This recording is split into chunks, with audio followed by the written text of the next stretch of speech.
Hello everyone, in this video I'm going to be talking about Lewis Carroll's Alice's Adventures in Wonderland. Now, I read this last year and I really enjoyed it. I was kind of surprised how much I was going to like it. Basically, the reason why I read it was I was inspired to by American McGee's Alice's video games, which were really cool. And they're kind of like unofficial sequels to the books. And so I really enjoyed those. And I was like, hey, why not check out the source material? And I'm really glad I did. This also comes with the sequel, Through the Looking Glass, which, Alice's Adventures in Wonderland came out November 26th, 1865. So it turned 150 years old just like a week ago.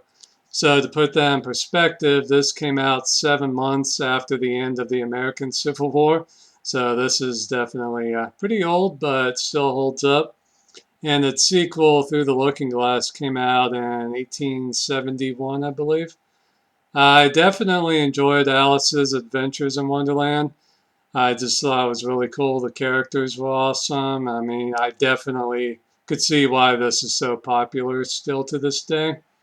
Through the Looking Glass, I didn't really like that much. I just thought it was kind of boring, but it did usher in a lot of the famous characters and stuff, so I guess it was important. The illustrations are done by a guy named John Tennell, who was a political cartoonist back in Victorian era England. It definitely has that kind of look to it, like that Victorian cartoonist look to it. So the illustrations themselves are pretty cool too. But yeah, the characters are great. The story is very interesting. Um, Lewis Carroll, whose real name is Charles Dodson, was a brilliant like mathematician and photographer. He was definitely an interesting guy.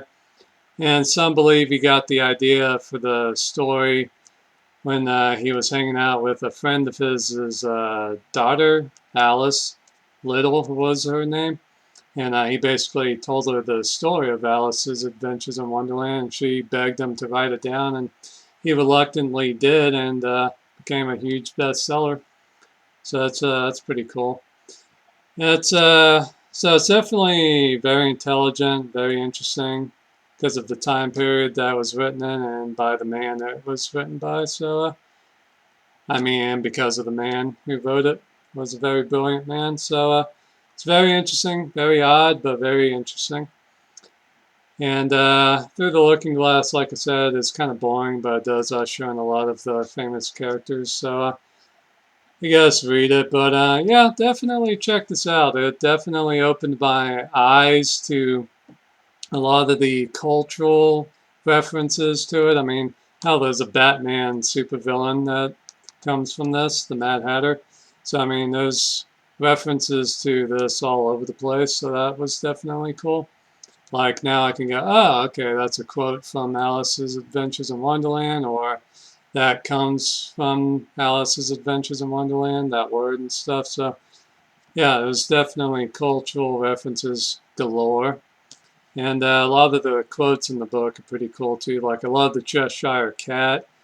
He like when Alice first meets him, he like opens with a big grin and says, "We're all mad here." And I thought that was a really cool line.